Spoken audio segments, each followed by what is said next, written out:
ایک شخص نے خوبصورت لڑکی سے شادی کر لی۔ بہت محبت کرتا تھا وہ اپنی بیوی سے، مگر ایک دن اس لڑکی کو جلد کی کوئی بیماری لگ گئی جس کی وجہ سے اس کی خوبصورتی روز بروز گھٹتی جا رہی تھی۔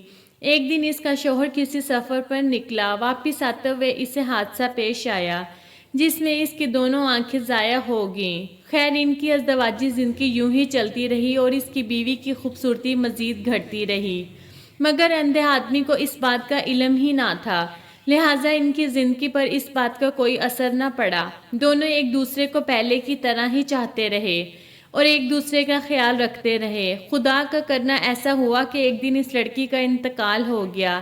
اس کا شوہر نہایت غمگین تھا اس صدمے سے جس کے باعث اس نے اپنا سب کچھ فروخت کر ڈالا اور اس شہر کو چھوڑ کر کسی دوسرے شہر جانے لگا۔ جاتے ہوئے راستے میں ایک شخص نے پیچھے سے آواز دیا اور کہنے لگا، اکیلے کیسے جاؤ گے؟ اب تک تو آپ کی بیوی آپ کی مدد کرتی رہی، آپ کا خیال رکھتی رہی اور آپ کی آنکھیں بنی رہیں۔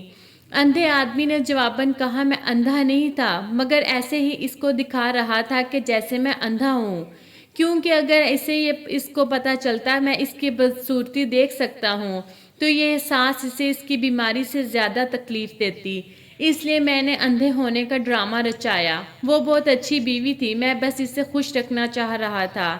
دوستو، آپ کو ویڈیو اچھی لگی ہو تو پلیز میرے چینل کو سبسکرائب کر کے ویڈیو کو لائک کر دیں۔